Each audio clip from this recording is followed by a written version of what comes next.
राम हरे हरे। सुनाई दे रहा है को श्रूयते वा? जी जी। श्रूयते।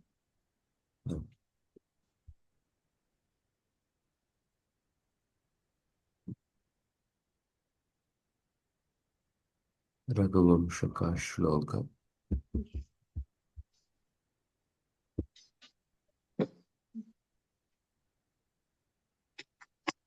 से उच्चारण।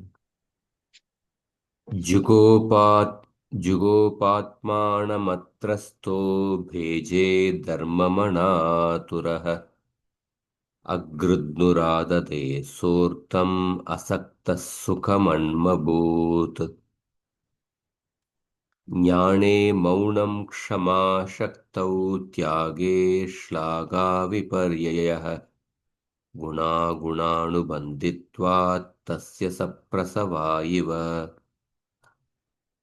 अनाकृष्टस्य विषयैर्विद्यानां पारतृष्वणः तस्य धर्मरतेरासीद् वृद्धत्वं जरसा विना।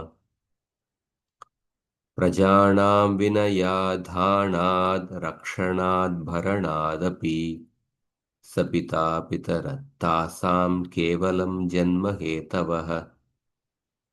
स्थित्यै दण्डयतो दण्ड्यान् परिणेतु प्रसूतये अप्यर्थकामौ तस्यास्तां धर्म एव मणीषिणः। दुदोहकांसयज्ञाय सस्याय मघवादिवम् सम्पद्विनिमयेनोभौ ददतुर्भुवनद्वयम्। न किलानुययुस्तस्य राजानो रक्षितुर्यशः व्यावृद्धा यत्परस्वेभ्य श्रुतौ तस्करता स्थिता। द्वेष्योऽपि सम्मतशिष्टस्तस्यार्थस्य यथौषधम् त्याज्यो दुष्टप्रियोऽप्यासीद् अङ्गुलीवोरगक्षता। तं वेधा विदधेनूनं महाभूतसमाधिना तथा हि सर्वे तस्यासन् परार्तैकफला गुणा। स वेलावप्रबलयां परिखीकृतसागराम् अनन्यशासनामुर्वीं शशासैकपुरीमिव। तस्य दाक्षिण्यरूढेण नाम्ना मगधवंशजा पत्नी सुदक्षिणेत्यादीदद्वरस्येव दक्षिणा। अगला श्लोक। कलत्रवन्तमात्मानम्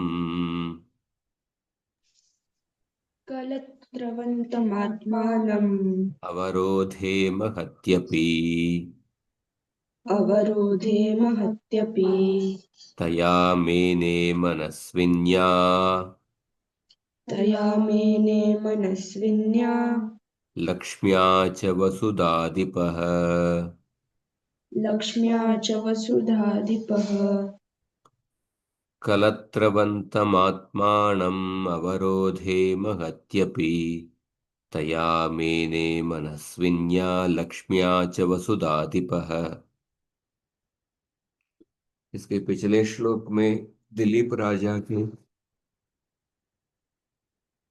पत्नी सुदक्षिणा के बारे में बताया गया है। उसी कंटिन्यूएशन में ये कलत्रवंतम राजानम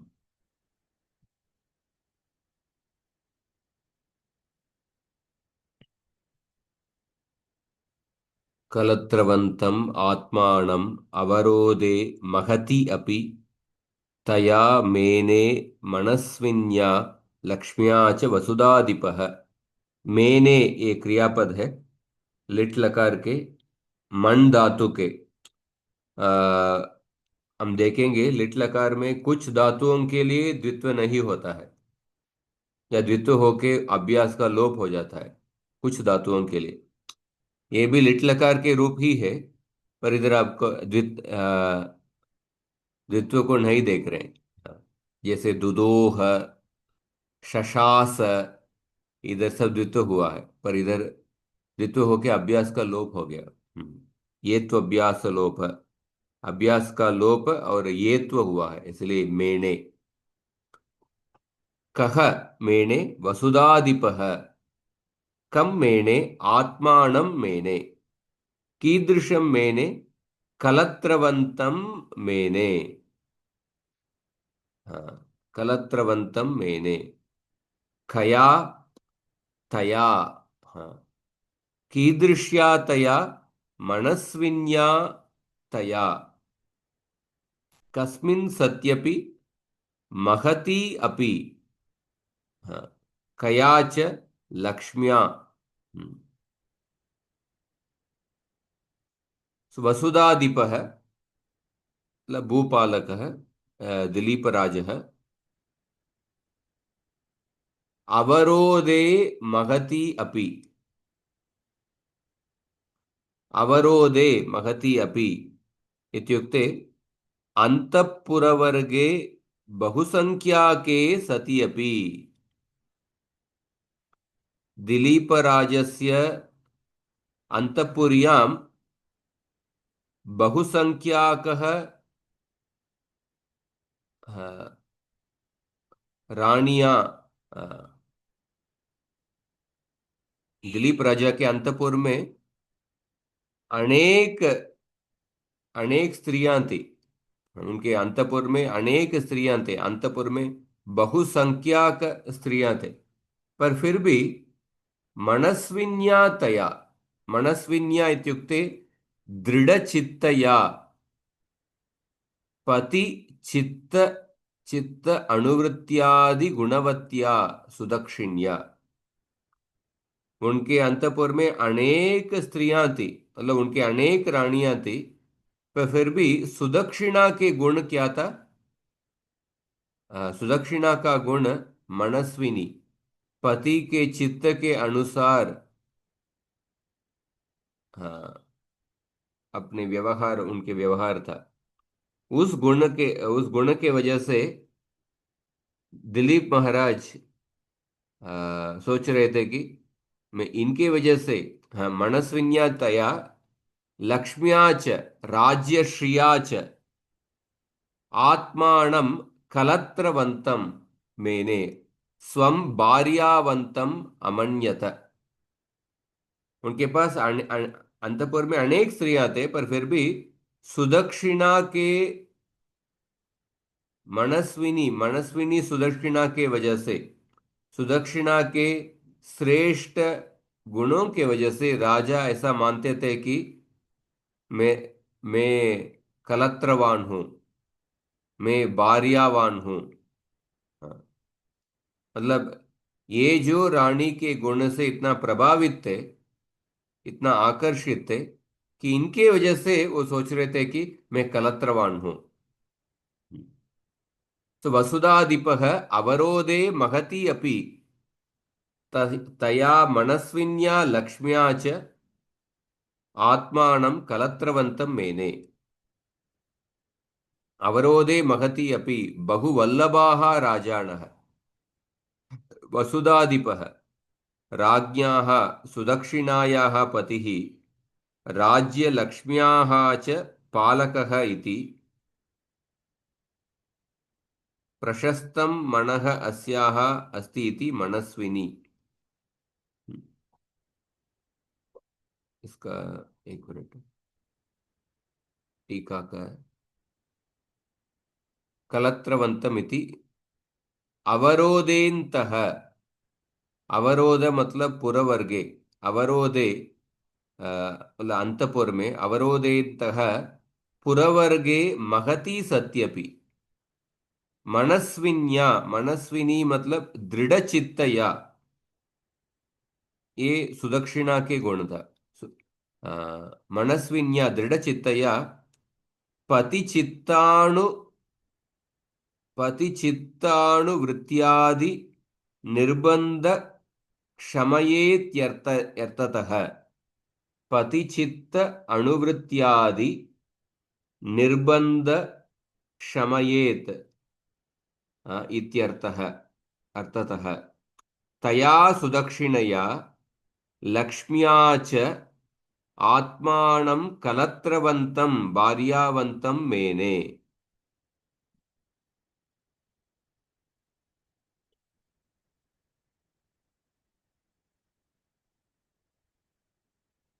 Although he had a large harem, the lord of the earth considered himself truly well-wifed, only by that high-minded Sudakshina and by the Lakshmi, the goddess of royal fortune. ये दो ही कारण की वजह से ही अ, दिलीप राज मानते थे कि मैं एक पति हूं, अ, मैं कलत्रवान हूं, ऐसा समझे थे। एक और हिंदी का अनुवाद में पढ़ता हूं।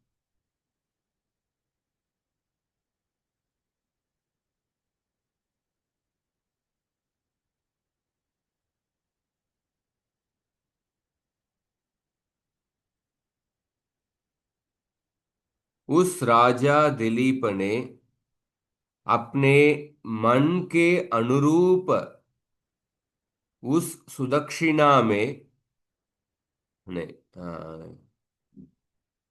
उस राजा दिलीप का उस राजा दिलीप का रनिवास बहुत बड़ा होने पर भी, मतलब बहुत सारे रानियां होने पर भी दृढ़चित्त सुदक्षिणा और लक्ष्मी से ही वह अपने को स्त्री वाला समझता था।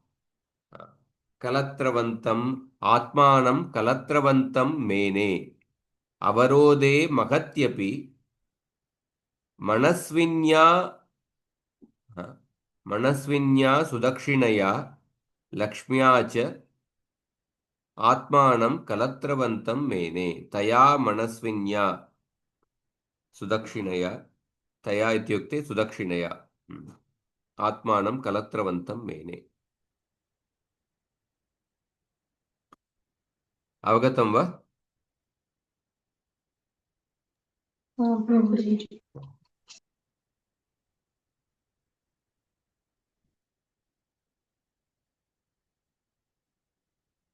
अगला श्लोक।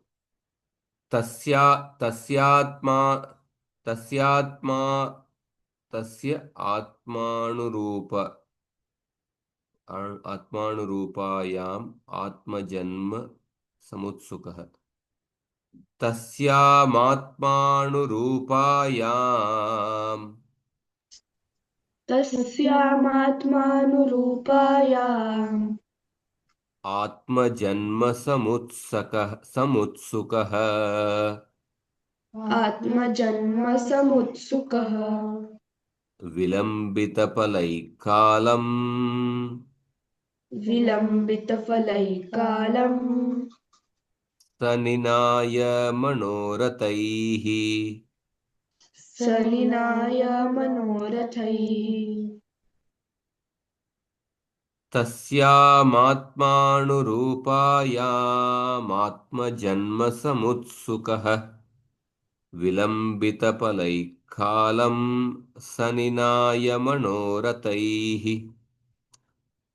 तस्यामात्मानुरूपायामात्मजन्मसमुत्सुकः विलम्बितफलैकालं सनिनाय मनोरथैः तस्याम् आत्मानं आत्मानं तस्याम् तस्याम् आत्मानुरूपायाम् आत्मजन्मसमुत्सुकः विलम्बितफलैः कालं स निनाय मनोरथैः।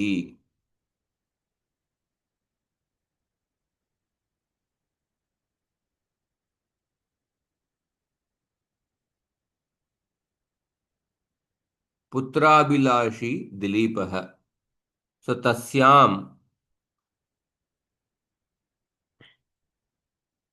सो सः दिलीपः आत्मानुरूपायां तस्यां, हम्म, आत्म अनुरूपायां तस्यां, तो स्वस्य सदृश्यां सुदक्षिणायां, आत्म अनुरूपायां तस्यां, ये सुदक्षिणा को कहते हैं। आत्मानुरूपायां तस्यां आत्मजन्म समुत्सुकः सन्, आत्मजन्म, पुत्र को एक पति ही पुत्र के रूप में जन्म होते हैं। हाँ, इसलिए आत्मजन्म तस्मिन उत्कंठित है। दिलीप राजा पुत्र उत्पन्न करने के लिए बहुत आतुर थे, उत्सुक थे, उत्कंठित थे। आत्मजन्म तस्मिन उत्कंठितः विलंबित फलैः मनोरथैः कदा मे पुत्रो भविष्यति इति आशया। पर उनको बहुत समय तक, बहुत सालों तक पुत्र उत्पन्न नहीं हुआ। विलंबित फलैः मनोरथैः कालम निनाय समयम यापयामास। हाँ, निनाय, हाँ, ये भी लिट लकार के प्रयोग। काल समयम यापयामास, सः आत्मानुरूपायां तस्याम् आत्मजन्म समुत्सुकः सन् विलंबितफलैः मनोरथैः कालं निनाय। सो आत्मा वै जायते पुत्रः इति श्रुतिवाक्यम्। एक पुरुष ही पुत्र के रूप में जन्म होते हैं। आत्मा वै जायते पुत्रः इति श्रुतिवाक्यम्। स्वस्य मनोनुकूलायां भार्यायां सुदक्षिणायां पुत्रोत्पत्तिः कदानुभवति इति प्रतीक्षया च कुतः एतावान् विलम्बः इति चिन्तया स राजा दिलीपः दिनानि यापितवान्। कब मुझे पुत्र होगा, तो सोच के बहुत साल बीत गए, बहुत समय हो गया। सो आत्मानुरूपायाम, आत्मनः अनुरूपा, आत्मनः अनुरूप, आत्मानुरूपा तस्याम,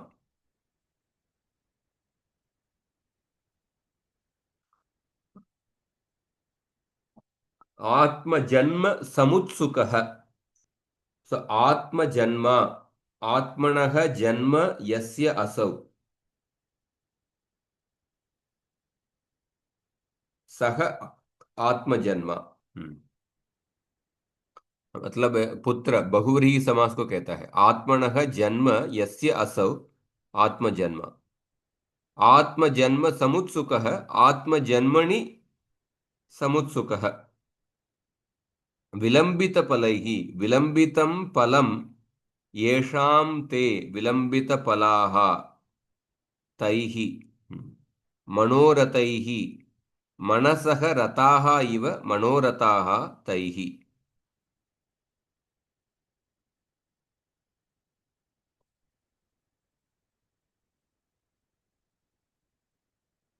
तो आत्मानुरूपायां तस्यां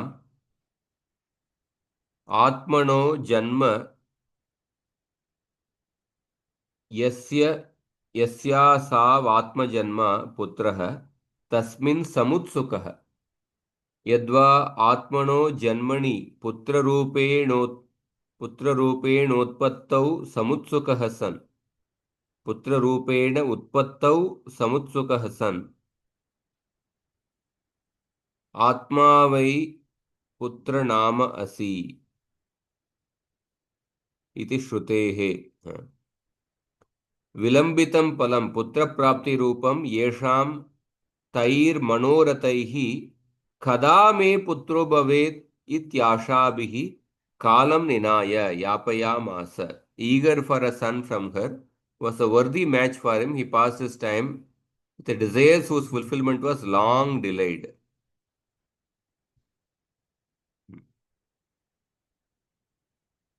उस राजा दिलीप ने अपने मन के अनुरूप उस सुदक्षिणा में पुत्र के जन्म के विषय में उत्सुक होते हुए विलंब है, जिसके फल में ऐसे कब मेरा पुत्र होगा, इस आकांक्षा से समय बिताया।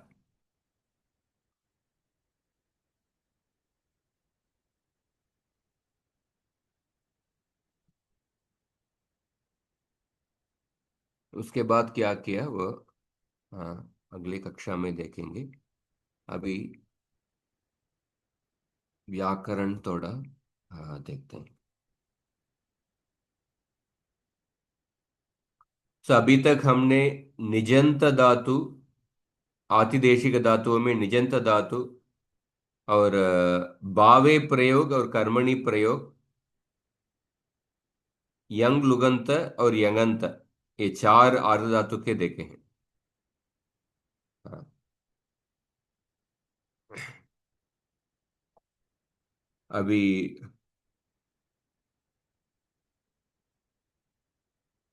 सॉरी, इन चारों में तो भाव कर्मणि प्रयोग में यक विकर्ण प्रत्यय, ये भी आर्ध धातु का प्रत्यय है। निजंत, निच, निच प्रत्यय, ये भी आर्ध धातु का प्रत्यय है। और यंग और यंग लुक, ये भी आर्ध धातु का है। पर इन चारों में ईडागम का चर्चा नहीं आया। नॉर्मली जब आर्ध धातु का प्रत्यय आता है उधर ईडागम का चर्चा आता है। पर कौन सा आर्ध धातु का प्रत्यय के लिए? आर्ध धातु का स्येड वलादे है, वलादि आर्ध धातु का प्रत्यय को ईडागम होता है। पर अभी तक जो भी हम देखे हैं, यक विकर्ण प्रत्यय या निच प्रत्यय या यंग, यंग लुक, इन इन सबों में ये वलादि प्रत्यय नहीं है, वलादि अर्ध धातु का प्रत्यय नहीं है। हय वरट, यकार के बाद वल शुरू होता है, इसलिए इडागम का चर्चा अभी तक नहीं किए।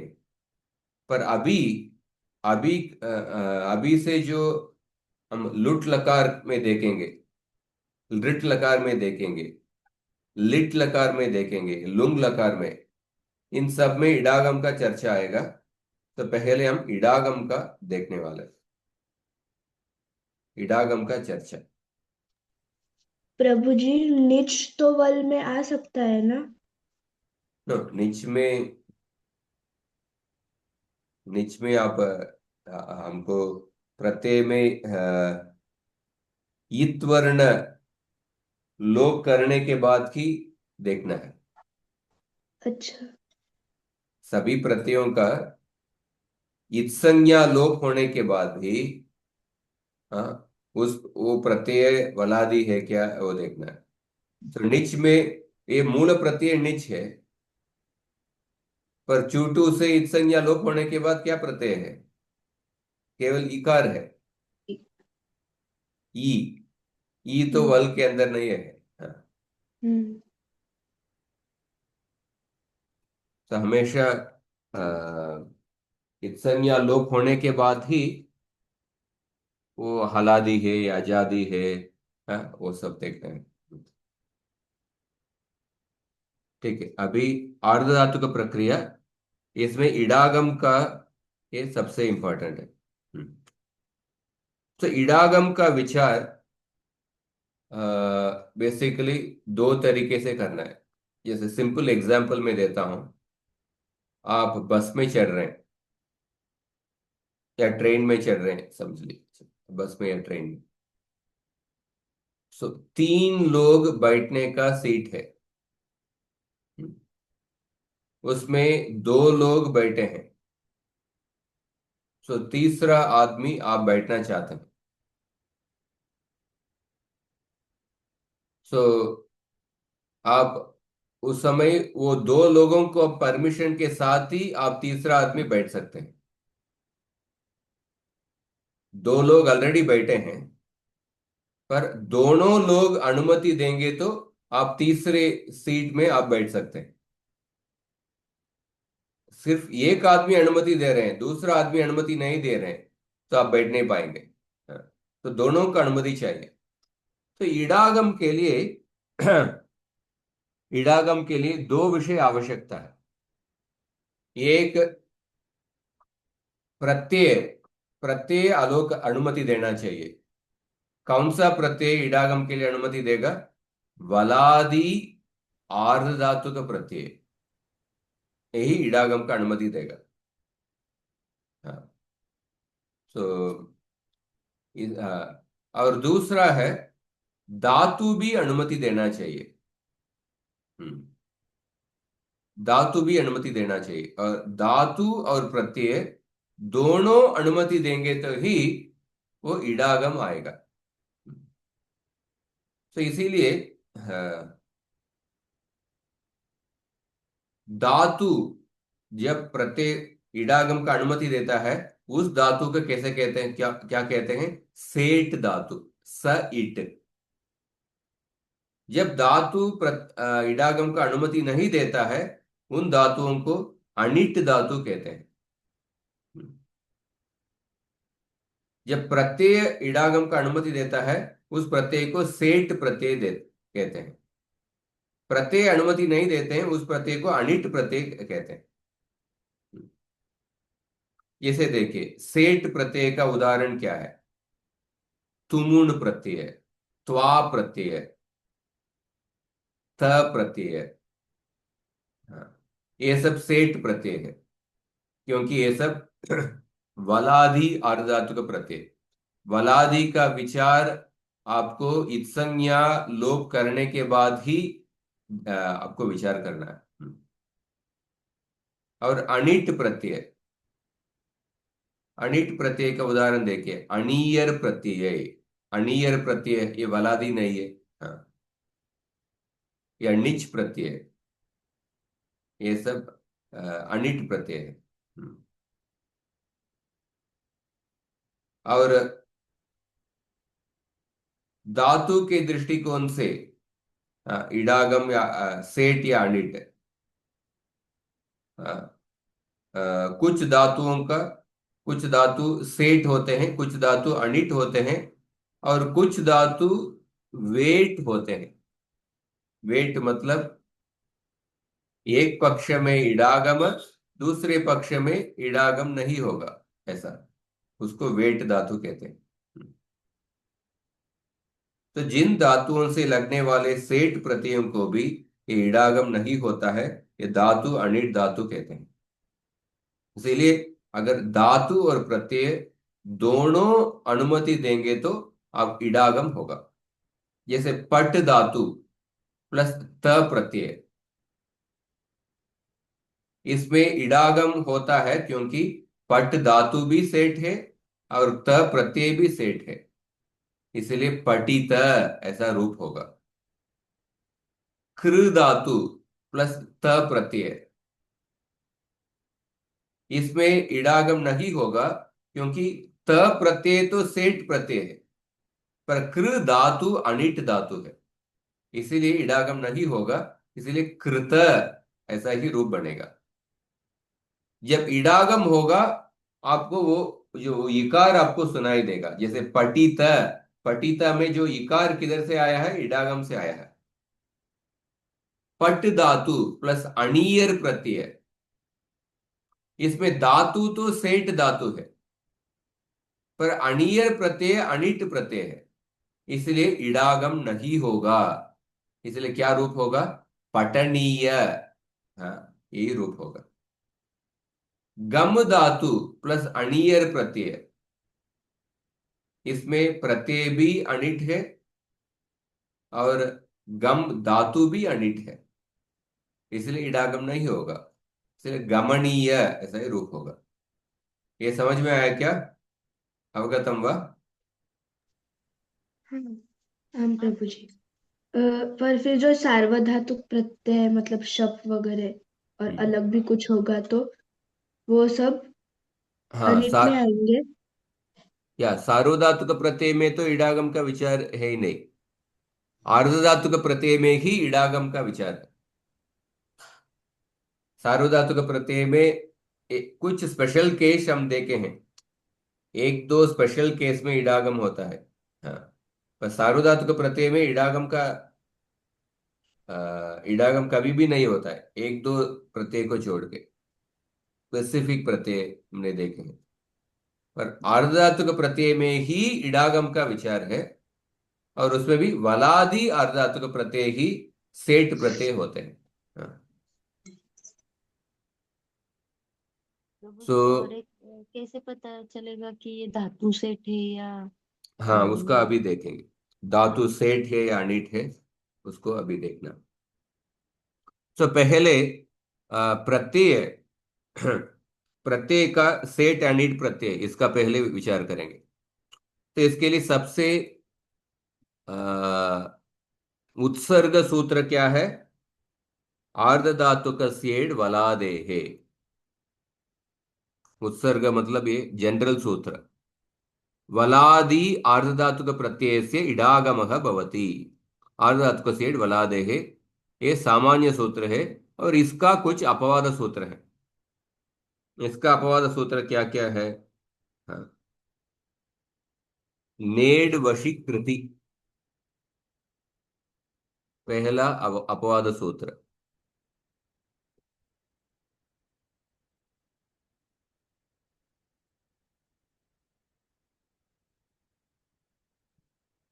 नेड वशीकृति, वशादौ कृति प्रत्यय परतः इडागमः न भवति। कृति प्रत्यय मतलब क्या है? कृत प्रत्यय। तो वशादौ, सो वशादि कृत प्रत्यय। कृत प्रत्यय ये कृदंत प्रकरण में कुछ करीब 140 140 प्रत्यय हैं। उसमें वशादि कृत प्रत्ययों को इडागम नहीं होता है। ये निषेध सूत्र है। हाँ, अभी कृत प्रत्यय, अभी कृदंत प्रकरण अभी नहीं जा रहे, पर ये याद रखना है। और उसके बाद अगला सूत्र है ती तू त्रत तसी सुसर कसेषु च। इसमें कुछ प्रत्यय का लिस्ट दिया हुआ है। ती तू त्र त थ सी सु सर कस इत्येतेषु कृत्सु इडागमो न भवति। ये सब भी कृत प्रत्यय है। इन प्रत्ययों में इडागम नहीं होगा। ये सब आर्ध धातु का सेठ वला देखे सूत्र का अपवाद है, क्योंकि ये सब प्रत्यय देखिए। सो वश प्रत्यय वल के अंदर अंतर्गत है। वशादि प्रत्यय ये वल के सबसेट है, पर फिर भी उनमें इडागम नहीं होगा। ये भी ती प्रत्यय, तू प्रत्यय, त्र त थ, ये सब भी वलादि प्रत्यय है, पर फिर भी इन प्रत्ययों को इडागम नहीं होगा। ठीक है। तो ये तीन सूत्र ही वस्तुतः प्रत्ययों को इडागम होने न होने का विधान करते हैं। ये तीन सूत्र, जिन प्रत्ययों का इडागम होता है नहीं होता है, इन तीन सूत्र हैं। तो भगवान पाणिनि ने अष्टाध्यायी में लाघव के लिए सारे प्रत्ययों की इडागम व्यवस्था नेड वशीकृति सूत्र से लेकर ईड जनोर्द्वेच तक के सूत्रों में इडागम प्रकरण बनाकर एक साथ बतला दी है। तो इडागम का प्रकरण एक्चुअली लंबा प्रकरण है। 7 to 8 से लेके नेड वशीकृति से लेके ईड जनोर्द्वेच 7 to 78 तक, 7 to 78 तक, मतलब ऑलमोस्ट 71 सूत्र से। इसमें देखिए 7 to ईड जनोर्द्वेच, इन ये सूत्र तक ये इडागम का प्रकरण है। हाँ, तो ये तीन सूत्र, ये आर्धधातुक सेठ वलादेहे नेड वशीकृति और तीत्रु तथा तथि सुसर केसु च, ये बहुत ही जनरल सूत्र है। वो उसके अलावा 70 सूत्र है, उसमें स्पेसिफिक केसों में इडागम होगा नहीं होगा। हाँ, कुछ धातुओं के लिए, कुछ प्रत्यय के कुछ कंडीशन में, ऐसा बहुत लंबा प्रकरण है। एटलीस्ट हम ये सामान्य आपको पहले समझना है। हाँ। तो इनके एक साथ होने से सामान्य जन को इडागम के विषय में उलझन हो जाती है। अतः हमने इस अध्याय में उन्हें पृथक पृथक कर दिया है, ताकि आप सेठ अनिट धातुओं तथा सेठ अनिट प्रत्ययों को अलग अलग पहचान सकें। इन सारे सूत्रों के तात्पर्य को एक साथ मिलाने से सेठ आर्धधातुक प्रत्ययों की स्थिति इस प्रकार बनती है। तो इधर पुष्पा दीक्षित माता जी, इनके ये 70 सूत्रों को अभी इडागम का ये पढ़ेंगे तो काफी कंफ्यूजन हो जाएगा। उन्होंने एक समरी के रूप में दिए हैं।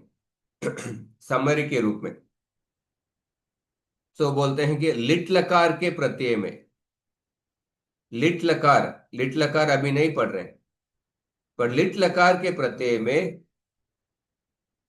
हाँ, 7 प्रत्यय ही वलादी प्रत्यय होंगे, उनके लिए सेठ उनके लिए इडागम होगा। किंतु इन 7 सेठ प्रत्ययों को भी तभी इडागम होता है जब वे प्रत्यय सेठ धातुओं से लगे हों। हाँ, प्रत्यय के दृष्टिकोण से लिट लकार में 7 प्रत्ययों का इडागम होता है। तो कौन सा 7 प्रत्यय है वो लिट लकार के समय हम पढ़ेंगे।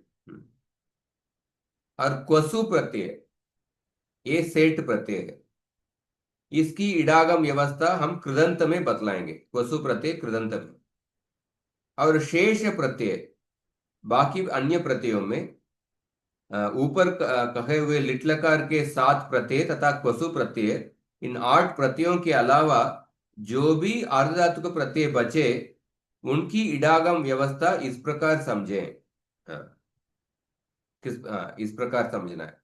तो सेठ तकारादि आर्धधातुक प्रत्यय जैसे ती प्रत्यय, तू, त्र, त, इन 4 तकारादि प्रत्ययों को छोड़कर त से प्रारंभ होने वाले सारे आर्धधातुक प्रत्यय सेठ होते हैं।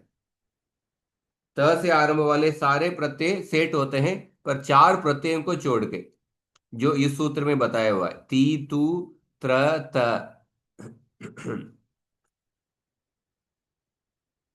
और सेठ सकारादि आर्धधातुक प्रत्यय, सकारादि आर्धधातुक प्रत्यय में सी, सु, सर, स, ये जो इस सूत्र में बताया गया है, सी, सु, सर और स, इन 4 प्रत्ययों को छोड़ के बाकी सभी सकार से प्रारंभ होने वाले आर्धधातुक प्रत्यय सेठ होते हैं। जैसे सिच प्रत्यय, सीयुट प्रत्यय, सण प्रत्यय, स्या प्रत्यय, से प्रत्यय, ये सब कृदंत प्रकरण में आएगा। ऑफ कोर्स सीयुट सिच प्रत्यय हम अभी तिङंत में भी हम देखेंगे। सीयुट प्रत्यय लिंग है सीयुट। हाँ, ये सब सेठ प्रत्यय होंगे। जैसे पट प्लस यति, पटिष्यति, स्यति प्रत्यय, पट प्लस इधर इडागम हुआ है पटिष्यति। पट प्लस तुमुन प्रत्यय, पटितुम, इडागम हुआ है। हाँ, और पट प्लस त प्रत्यय, पटितः। हाँ, उस तरफ। और सो बाकी आर्धधातुक प्रत्यय अनिट होंगे, चाहे वे वलादी हो या वलादी न हो। जैसे बस धातु प्लस म प्रत्यय, हाँ, बस धातु प्लस म प्रत्यय, इनमें इडागम नहीं होगा। भस्म। ईश प्लस वर, ईश्वर, अयवरट लण न्यमगणनम। तो म प्रत्यय ये वलादि के अंतर्गत है, पर शायद धातु अनिट होगा इसलिए भस्म। इस तरफ आप हम सेठ अनिट प्रत्यय के बारे में ब्रीफली समझेंगे। सामान्य सूत्र आर्धधातुक सेठ वलादेः और नेड वशीकृति और ती तू त्रत तसी सुसर कसेषु च, ये दो अपवाद सूत्र है। पर उसके अलावा इडागम के प्रकरण 70 सूत्रों में है। एटलीस्ट इतना समझ लीजिए।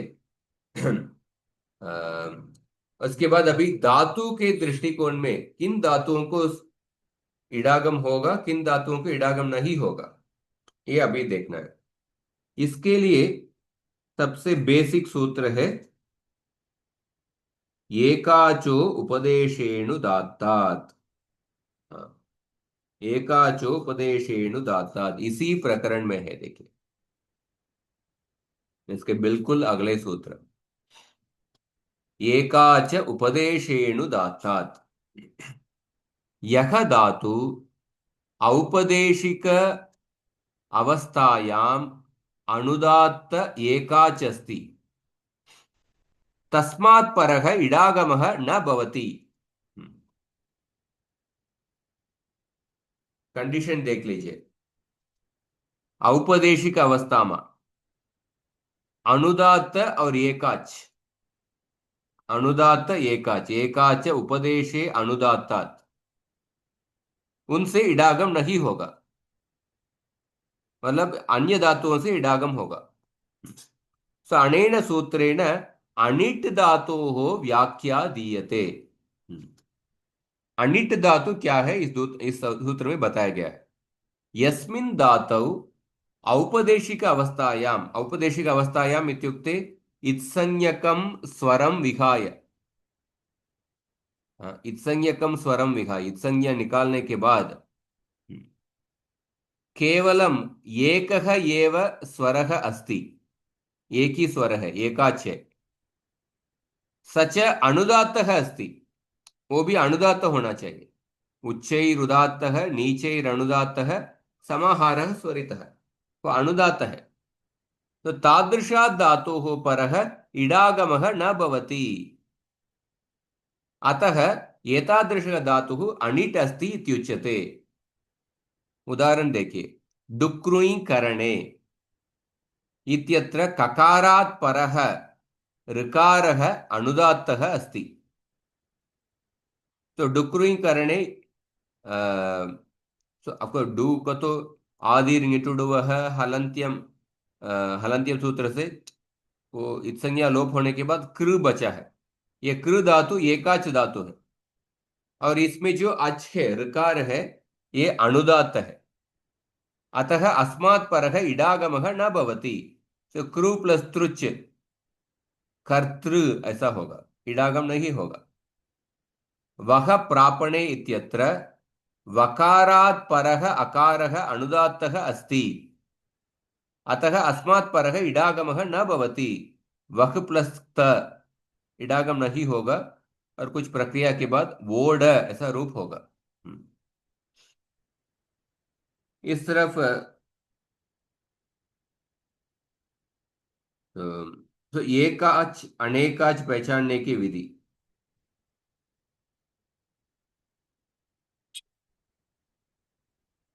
तो इसमें लिखा गया है, धातु पाठ में देखने पर हम पाते हैं कि 8 धातु को छोड़कर केवल 8 धातु अनेकाच होते हैं। जागृ, ऊर्ण, दरिद्रा, चकास्र, चिरी, गिरी, दीदी तथा वेवी, इन 8 धातुओं को छोड़कर वादिगण से क्रयादिगण के मध्य आने वाले सारे धातु एकाच ही होते हैं। तो एकाच अनेकाच पहचानने में कुछ ज्यादा डिफिकल्ट नहीं है। एक अच्छे दो अच्छे, इसमें पहचानने में कुछ डिफिकल्ट नहीं है। और उसमें भी संपूर्ण धातु पाठ में 2000 धातुओं में केवल 8 धातु अनेकाच है। इन 8 धातुओं को छोड़ के बाकी सभी धातु एकाच ही होते हैं और सभी आतिदेशिक धातु हमेशा अनेकाच ही होंगे। आतिदेशिक धातु निच प्रत्यय जोड़ने के बाद आपको अनेकाची मिलेगा। हाँ। सन प्रत्यय जोड़ने के बाद अनेकाची मिलेगा। यंग प्रत्यय जोड़ने के बाद अनेकाची मिलेगा। हाँ। तो सभी आतिदेशिक धातु हमेशा अनेकाची रहेंगे, और औपदेशिक धातु में केवल 8 धातु अनेकाच है, बाकी सब एकाच धातु ही है। पर इस सूत्र में कहा हुआ है एकाच और अनुदात्त भी। हाँ। अनुदातु को कैसे पहचानेंगे, उसको हम धातु पाठ में ही देखना पड़ेगा। हाँ। कौन सा धातु अनुदात्त एकाच है, वही अनिट होते हैं, बाकी सेट होते हैं। पर सारे एकाच धातु अनुदात्त नहीं है। हाँ। इसलिए सारे एकाच धातु अनिट भी नहीं है। हाँ। तो चुरादिगण के सभी धातु अनेकाच है।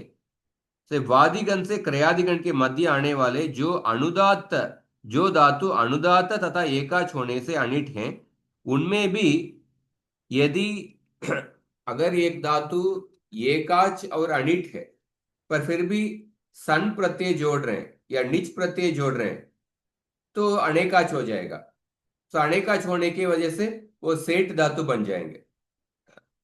अगर एकाच अनिट धातु भी है, पर फिर भी आतिदेशिक धातु सन प्रत्यय निच प्रत्यय जोड़ेंगे तो वो अनेकाच हो जाएगा, वो सेठ धातु हो जाएगा।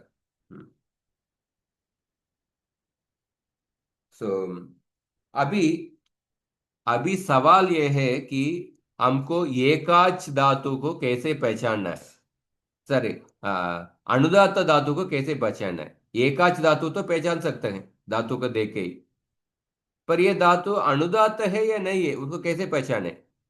उसको केवल धातु पाठ को देख देख के ही हम पहचान सकते हैं।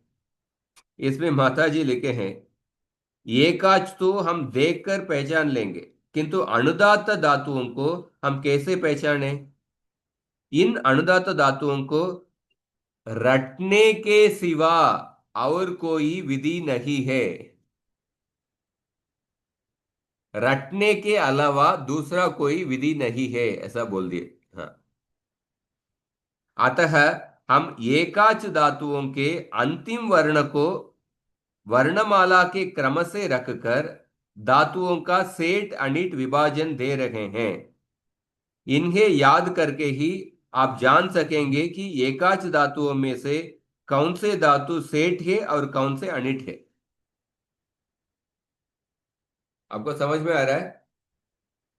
एकाच अनुदात्त धातु को पहचानने के लिए रटने के अलावा दूसरा कुछ प्रक्रिया है ही नहीं, ऐसा बोल दिए। सो उन हाँ, एकाच अनुदात्त धातु, हाँ, या सेठ अनिट धातुओं को माता जी ने एक विभाजन करके रेडीमेड दिए हैं। किताब में देखेंगे तो पेज नंबर 225, 226, 227, 28, 229,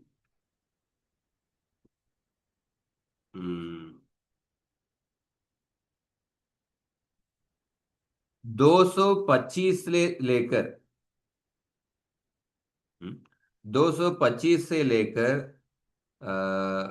235 तक 10 पेजों में उन्होंने इन धातुओं को रेडीमेड दे दिए।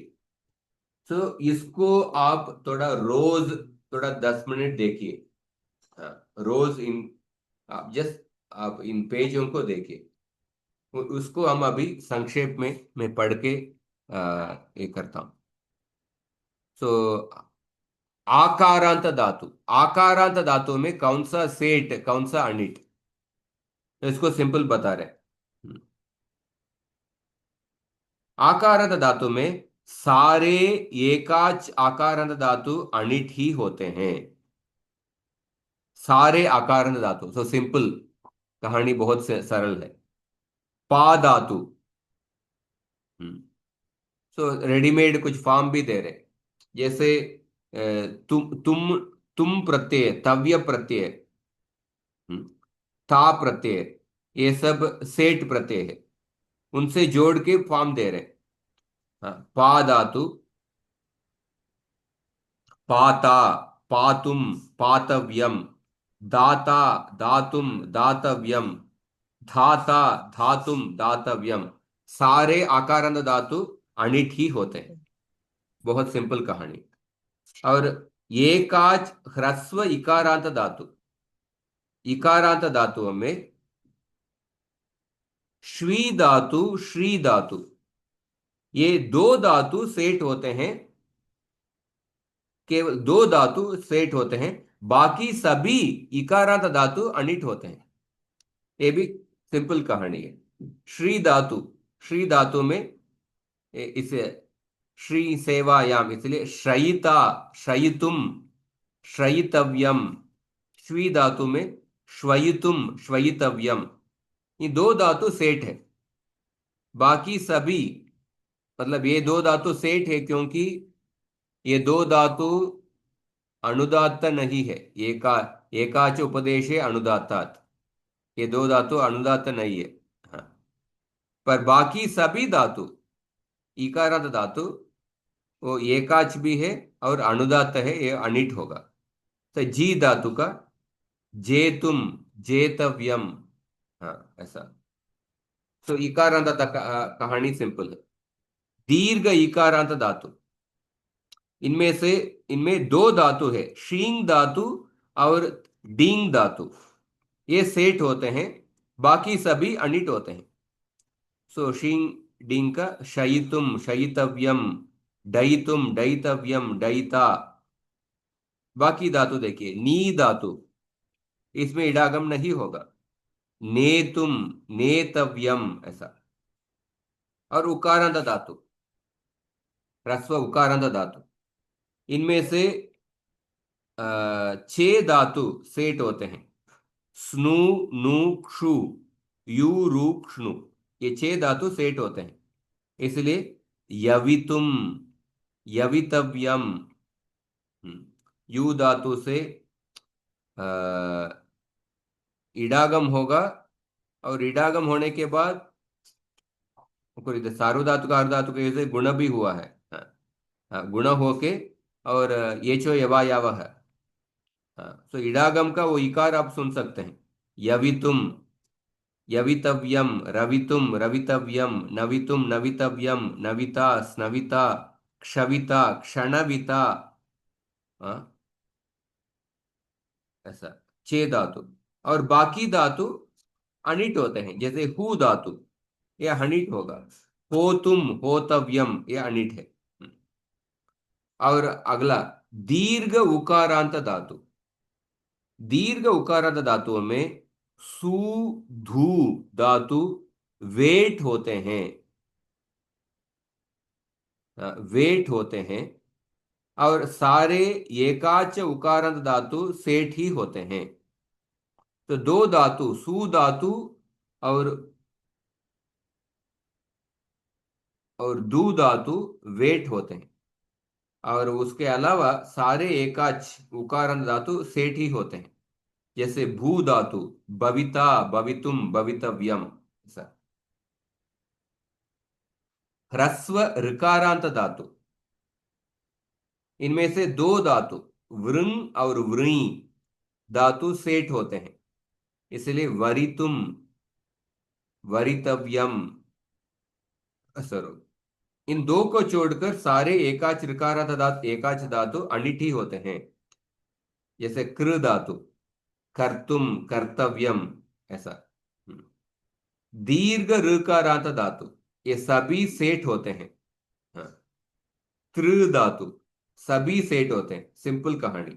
तरितुम, तरितव्यम, ऐसा। एजंत धातु, एजंत धातु में इसमें देखिए, एजंत धातु में जिनके अंत में एज, एजंत है, इनको एजंत है। इसमें पहले आदेश, उपदेशे, शिति सूत्र से आकारांत बन जाते हैं। अशित प्रत्यय को छोड़ के अन्य प्रत्यय परे होने पर ये एजंत धातु आकारांत धातु बन जाता है।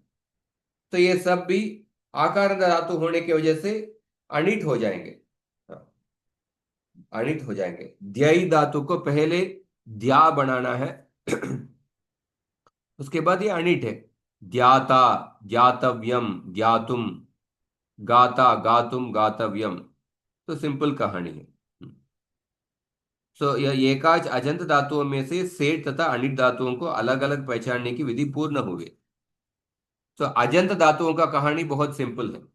अजंत धातु का पूरा कहानी हो गया। आकारांत, इकारांत, ईकारांत, उकारांत, ऊकारांत, ऋकारांत, ऋकारांत, एजंत। एजंत। अभी हलंत धातुओं में लावण्या, रेणुका माता जी, आपके पास किताब नहीं है ना? नहीं है अभी। हाँ, एटलीस्ट आप जेरॉक्स करके रखिए एटलीस्ट। जी सेकेंड वॉल्यूम का जेरॉक्स करके, बिकॉज ये किताब से ही हम सीक्वेंशियली जा रहे हैं अब। जी जी प्रभु जी। हाँ, एकाच हलंत धातुओं में से सेठ अनिट प्रत्यय धातुओं को पहचानने की विधि। अभी अनिट हलंत धातु, हलंत धातुओं में तो पहले ककारांत धातु। तो पुष्पा दीक्षित माता जी बहुत सिंपल थोड़ा विभाजन करके बताएं। ककारांत धातुओं में स्वादिगण के शक्लु शक्तौ, एक ही धातु है, अनिट होता है। शक, हाँ, शक्ता, शक्तुम, शक्तव्यम, सारे इसके अलावा सारे शेष ककारत धातु सेठ ही होते हैं। हाँ, तो वादिगण के शक्लु धातु ही अनिट होता है, बाकी सभी ककारंत धातु सेठ ही होता है। तो आपको एक ही याद रखना है कि शक्तुम, शक्तव्यम। चकारांत धातुओं में, चकारांत धातु देखिए, पच धातु, वच धातु, अदादिगण के वच धातु, ऋच धातु, विच धातु, विचिर पृथक भावे, सिच धातु, हाँ, मुच्छु धातु। ये 6 धातु अनिट होते हैं। हाँ, बाकी सब सेट होंगे। तो पच धातु का पक्तुम, पक्तव्यम, वक्तुम, वक्तव्यम, ऋचिका, रेक्ता, रेक्तुम, रेक्तव्यम, विचिका, वेक्तुम, वेक्तव्यम, सिचिका, सेक्तुम, सेक्तव्यम, मुचुका, मोक्तुम, मोक्तव्यम। शेष सारे चकार धातु सेठ होते हैं। हाँ, हमको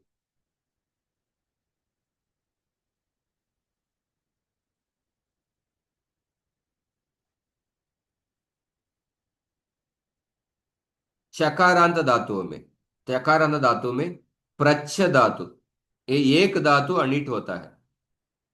हाँ, हाँ, प्रष्टुम, प्रष्टव्यम, सारे चकार धातु सेठ होते हैं।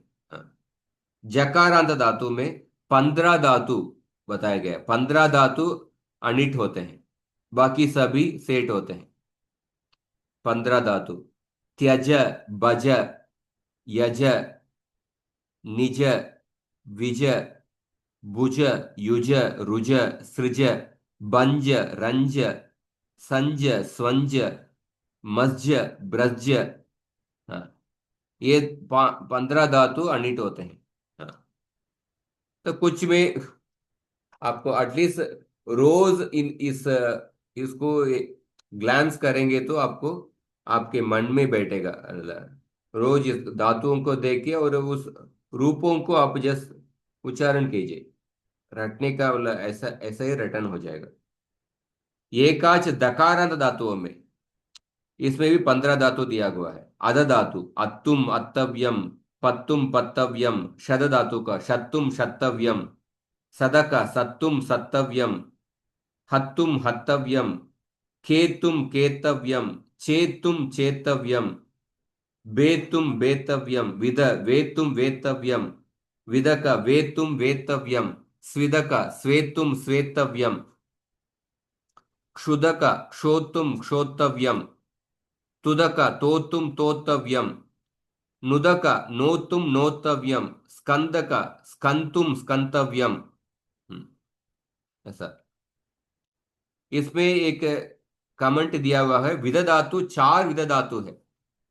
वेद शब्द, वेद शब्द चार धातुओं से उत्पन्न होता है। विद ज्ञाने, विद सत्तायाम, विद लाभे और विद विचारणे, चार विद धातु है।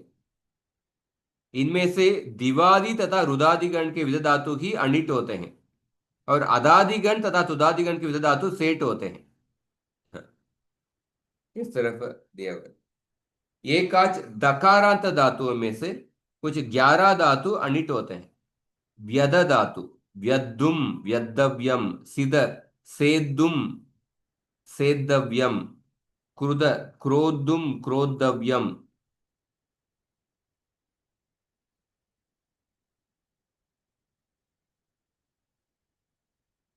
क्षुदक क्षोद्धुम क्षोद्धव्यम, बुधक बोद्धुम बोद्धव्यम, युधक योद्धा क्षोधा राधा साधा बंदा।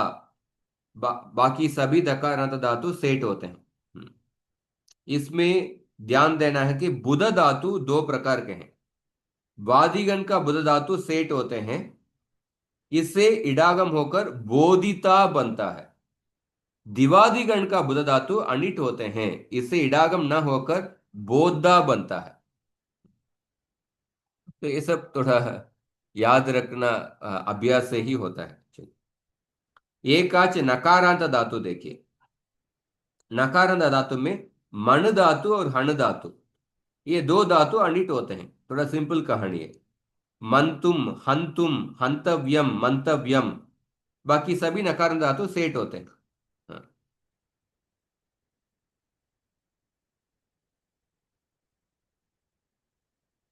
एकाच पकारांत धातु, पकारांत धातु में कुछ 11 धातु अनिट होते हैं। तप तप्तुम तप्तव्यम, वप्तुम वप्तव्यम, शप्तुम शप्तव्यम, स्वप्तुम स्वप्तव्यम, क्षिप क्षेप्तुम क्षेप्तव्यम, तिपक तेप्तुम तेप्तव्यम, लेप्तुम लेप्तव्यम, चोप्तुम चोप्तव्यम, लोप्तुम लोप्तव्यम, त्रिपुक तर्प्तुम तर्तव्यम, त्रप्तुम त्रप्तव्यम, दर्प्तुम दर्प्तव्यम, द्रप्तुम द्रप्तव्यम, सर्प्तुम सर्प्तव्यम, आप्तुम आप्तव्यम। इनमें ध्यान देना है कि त्रुप धातु तीन प्रकार के हैं। स्वादिगण तथा तुदादिगण के त्रुप धातु सेट होते हैं, और इनसे इडागम होकर तर्पिता बनता है। दिवादिगण का त्रुप धातु वेट होता है, इसमें इडागम होने पर तर्पिता बनता है, इडागम न होने पर तर्ता बनता है। हाँ, एक डिटेल। बकारात धातु, तीन धातु अनिट है। यब्दुम यब रब लब। हाँ, हाँ, यब्दुम रब्दुम लब्दुम, बाकी सब सेठ धातु। मकारात धातु, चार धातु अनिट होते हैं। यम नम गम नम यम रम। हाँ, गंतुम नंतुम यंतुम रंतुम। हाँ, बाकी सभी धातु सेट होते हैं। शकारांत धातु में 10 धातु अनिट होते हैं। दिशक देष्टुम, हाँ, रेष्टव्यम लेष्टव्यम वेष्टव्यम, रोष्टव्यम, कृषक क्रोष्टव्यम। आपको तो मूर्धन्य शकार आदेश हुआ है, वो सब प्रक्रिया का विषय है। पर ये अनिट है। दृशक द्रष्टुम, मृषक मर्ष्टुम मृष्टुम, स्पर्ष्टुम स्प्रष्टुम, और दंष्टुम। और एकाच शकारांत धातु, मूर्धन्य शकारांत धातु, इसमें कुछ 11 धातु अनिट होते हैं। त्विषक त्वेष्टुम द्वेष्टुम, पेष्टुम वेष्टुम, शेष्टुम श्लेष्टुम, तोष्टुम दोष्टुम, पोष्टुम शोष्टुम, कर्ष्टुम। ऐसा। सकारांत धातुओं में दो धातु अनिट होते हैं। वस और गस। हाँ, वस्ता वस्तव्यम गस्तव्यम ऐसा। हकारांत धातुओं में आठ धातु अनिट होते हैं। दख, दग्धुम, देग, दिघ देग्धुम, दुघ दोग्धुम, मिघ मेडुम, रुह रोडुम, लिघ लेडुम, वह वोडुम, नघ नद्दुम। सारे शेष सारे अकार धातु सेठ होते हैं। तो अभी अनिट हलंत धातुओं का संग्रह इस प्रकार हम कर लिए। हाँ, हलंत धातुओं का ये हो गया। शक धातु पच वच रिच विच सिच मुच प्रच त्यज बज यज निज। ये लिस्ट दिए हैं। और उसके बाद कुछ धातु वेट धातु होते हैं। एक पक्ष में सेठ, दूसरे पक्ष में अनिट। तो वेट धातु का सामान्य कुछ 5 पेज में दिए हुए हैं, उसको संक्षेप में देखते हैं। तो वेट हलंत धातु का सूत्र, पहला सूत्र है 7 to 44। ये सब इडागम के कहानी के अंदर ही आता है, इडागम के प्रकरण के अंदर।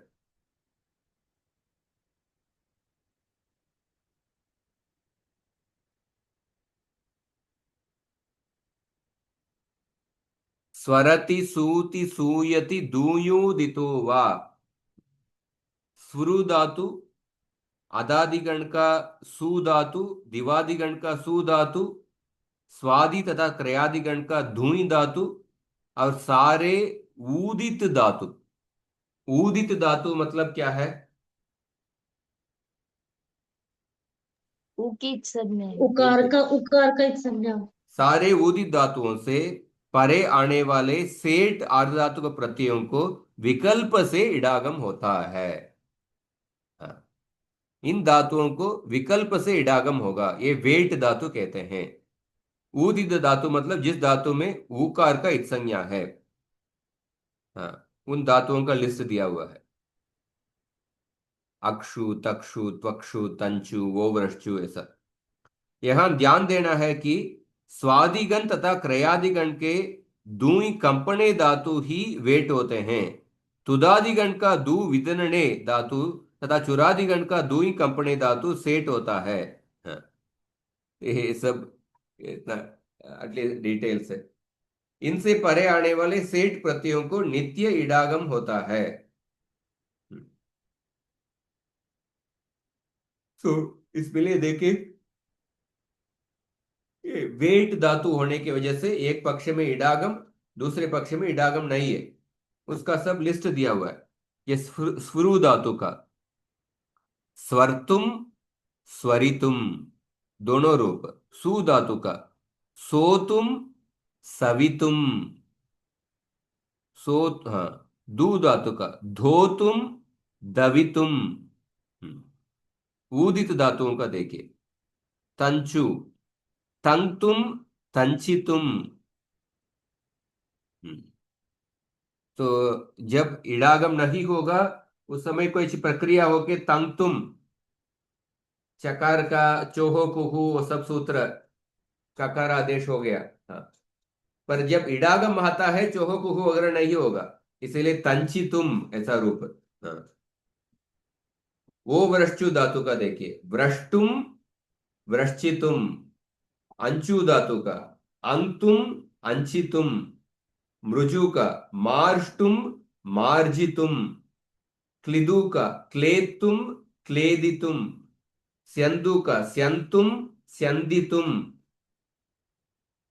शिदु का सेदुम, सेदितुम। गोप्तुम, गोपितुम, गोपायितुम। तो इसमें आय प्रत्यय, गुप धातु से आय प्रत्यय होके। हाँ, त्रपु धातु का त्रप्तुम, त्रपितुम। कृपु का, हाँ, क, क, कृपु धातु का कल्पतुम, कल्पितुम। क्षमु धातु का क्षंतुम, क्षमितुम। क्षंतुम, शमितुम अशु धातु का, अष्टुम अशितुम, क्लिशु धातु का, क्लेष्टुम क्लेशितुम, अक्षु धातु का, अष्टुम अक्षितुम, तक्षु धातु का, तष्टुम तक्षितुम, त्वक्षु धातु का, त्वष्टुम तक्षितुम,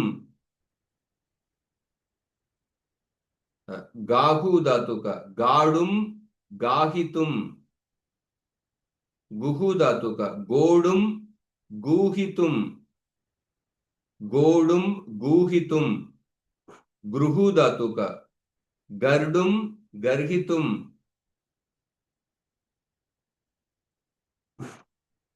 तृण्हु धातु का, तृंडुम तृंहितुम, त्रुहु का, तर्डुम तर्हितुम, स्त्रुहु धातु का, स्तर्डुम स्तर्हितुम, वृहु का, वर्डुम वर्हितुम। और उसके बाद आखिरी सूत्र है, और रदादिभ्यश्च, इसका अगला सूत्र देखिए। वेट धातु के लिए दूसरा सूत्र है रद। इसमें भी रदादिगण ये अंतर्गण है। रदादिगण के अंदर क्या 8 धातु है, रद नश तृप द्रुप द्रुह मुख स्निह स्नुह। इन 8 धातुओं से परे आने वाले सेठ प्रत्ययों को विकल्प से इडागम होगा। हाँ, तो रद धातु के रद्दुम रदितुम, हाँ, नश धातु का नंष्टुम नशितुम, तृप का तर्प्तुम, हाँ, और तर्पितुम, द्रुप का दर्प्तुम द्रप्तुम दर्पितुम, हाँ, दर्पितुम और दर्प्तुम, द्रुह का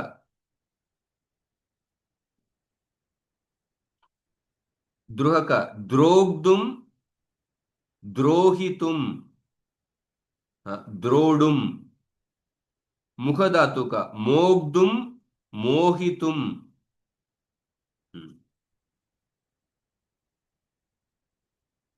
स्नुह धातु का स्नोग्दुम स्नोडुम स्नोहितुम। इसमें 3 रूप है।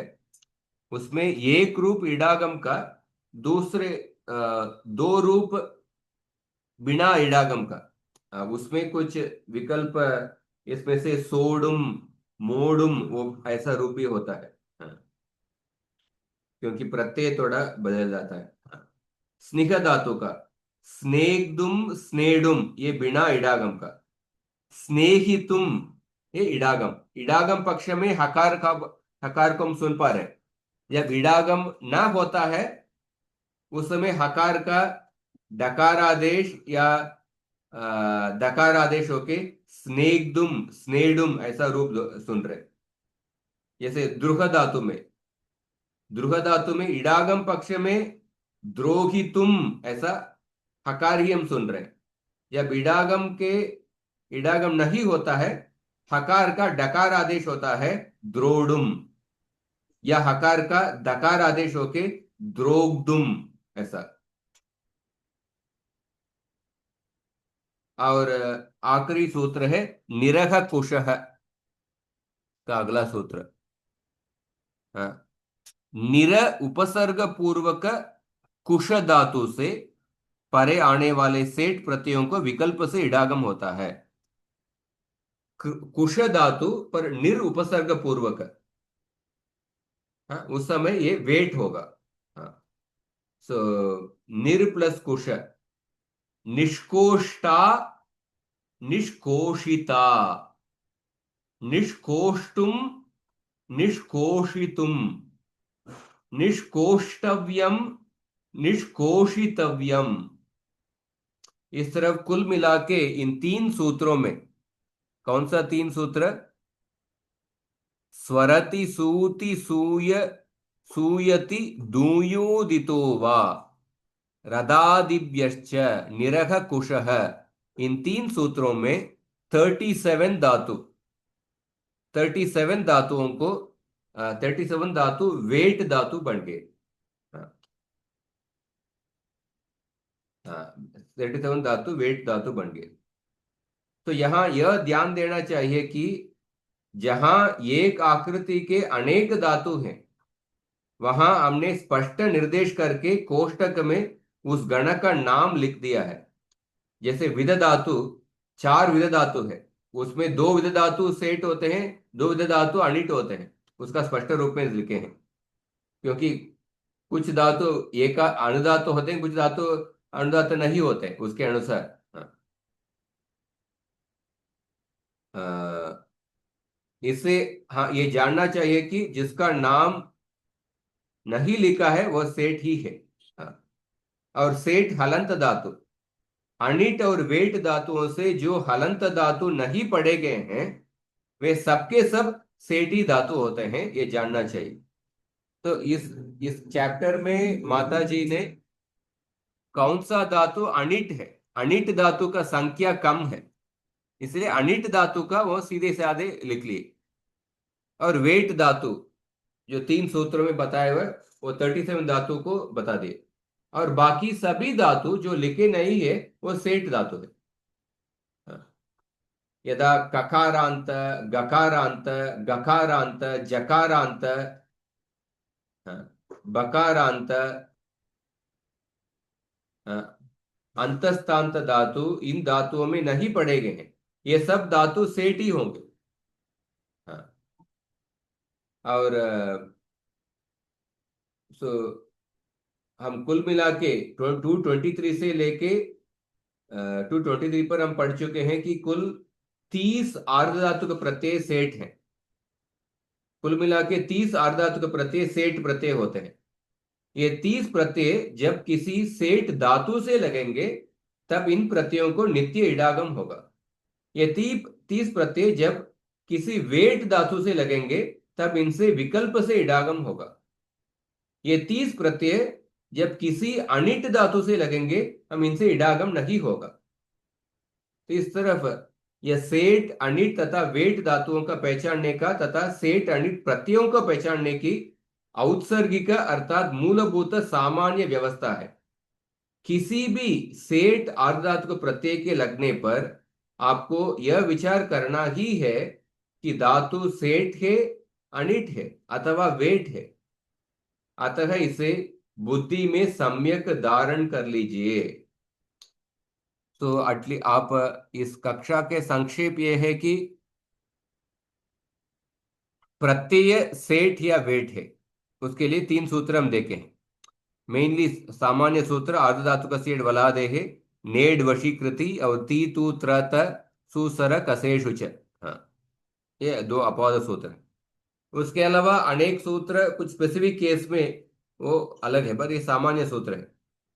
और एकाच उपदेशेणु दातात्, ये सामान्य सूत्र अनिट धातु का सूत्र है। एकाच अनुदात धातु अनिट होते हैं। हाँ, बाकी सब सेट होते हैं। तो एकाच तो हम आसान से पहचान पाएंगे, पर अनुदात धातु कैसे पहचान पाएंगे? हाँ, वो उसके लिए रटने के अलावा दूसरा कुछ प्रकार है ही नहीं।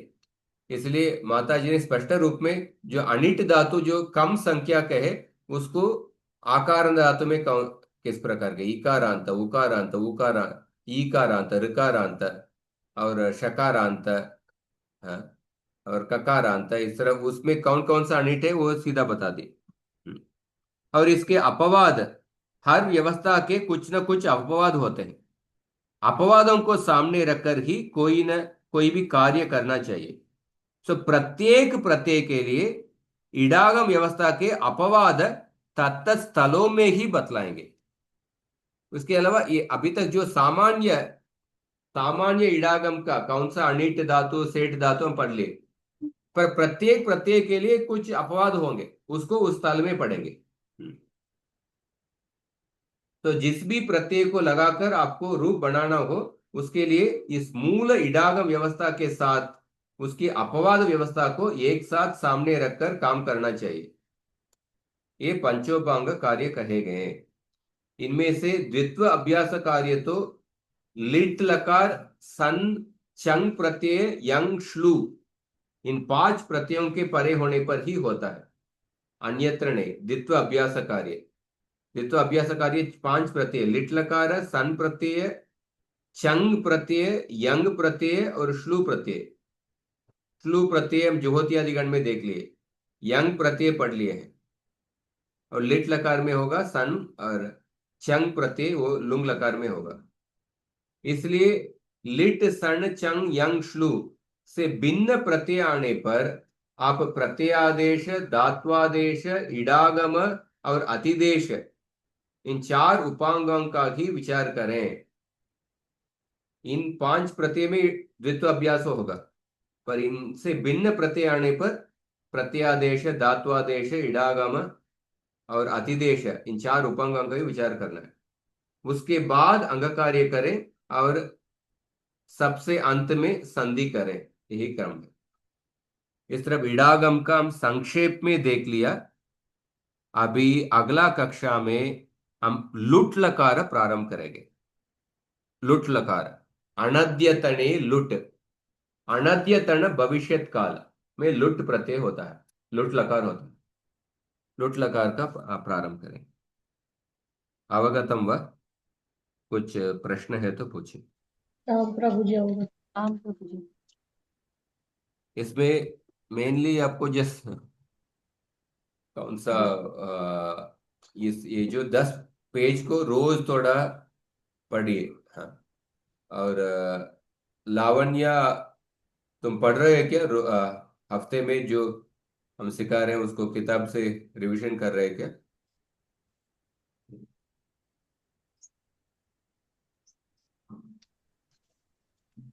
ला, नहीं प्रभु जी, इतना वो पुस्तक लेके इतना नहीं हो रहा है।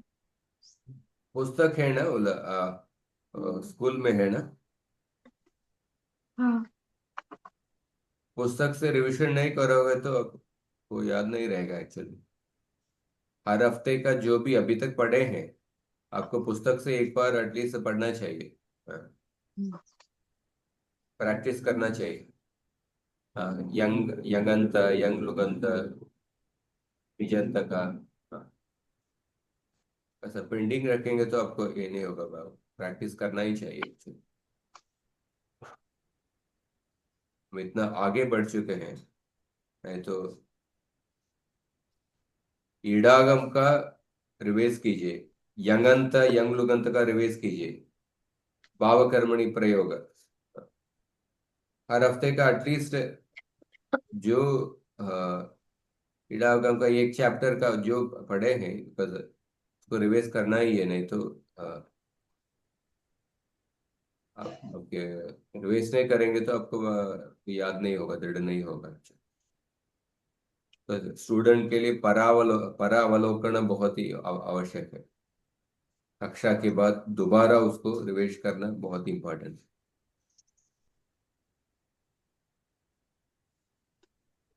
ठीक है, अभी मैं समाप्त करता हूँ।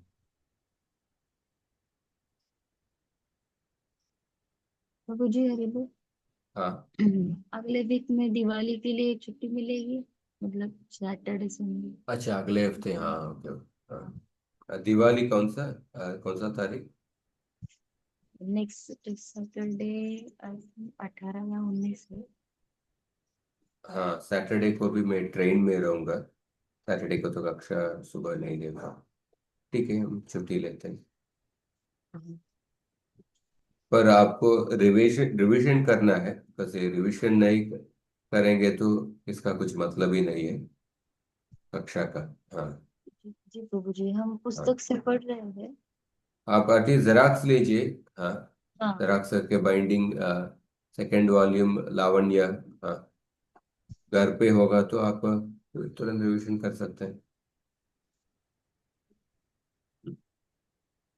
हाँ प्रभु जी। लावण्य का जरा तो करना ही चाहिए। हाँ, अभी तक जो भी पढ़े हैं, यंग यंग लुगंत, निच, निजंत, भावकर्मणी प्रयोग, ये सब रोज थोड़ा पढ़ना चाहिए आपको। हाँ, रेणुका माता जी आप दोनों। जी प्रभु जी, हम स्कूल में पढ़ते अनिका ताई और हम लोग रिवीजन करते हैं। ठीक है। ഐ ഉൺ റിൽ ഋക് യേ വോങ് ഐ ഔച്ച് ഹയവരട്ടെല്ലാണ് യമഗണനം ജപൈ ഘടദഷ് ജപഘടദഷ് പ ച ട ത